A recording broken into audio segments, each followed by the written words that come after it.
Hi, I'm John Teelin with All Pro Sound, and today we're going to be talking about effective podcasting and audio streaming.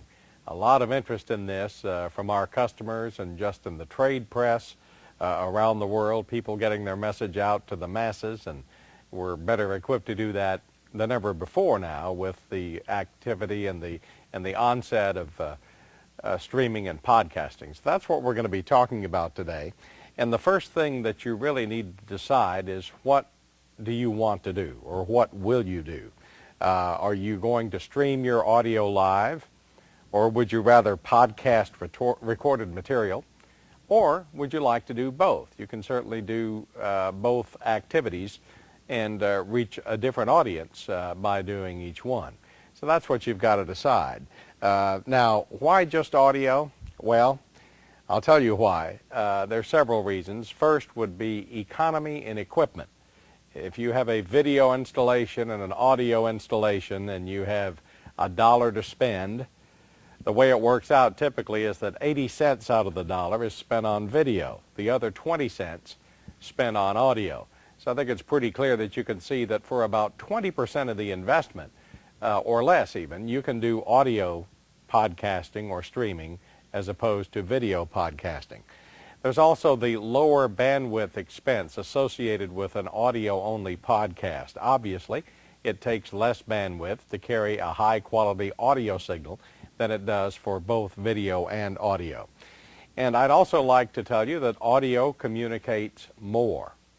Most of the communication that's involved in a podcast, whether it's just an audio, obviously that's 100%, but most of it in a video podcast is also the audio information.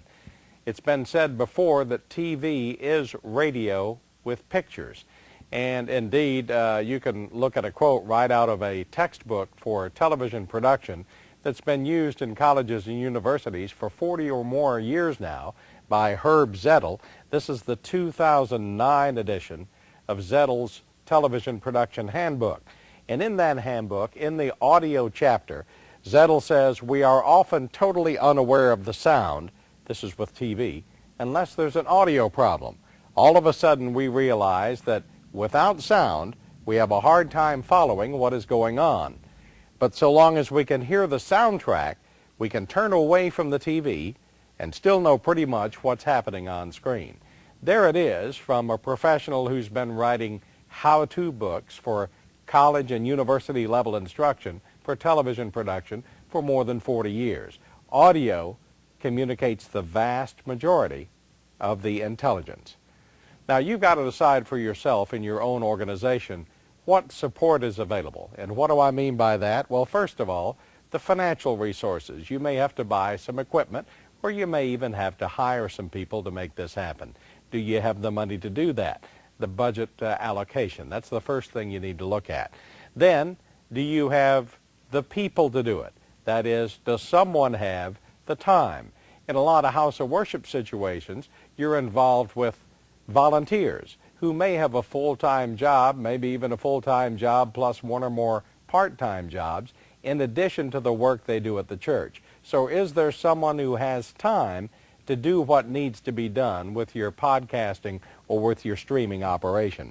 And finally, do you have the equipment you need? If not, how much more will you have to get, and how much will that cost? So those are considerations you need to look at before you venture into podcasting or streaming.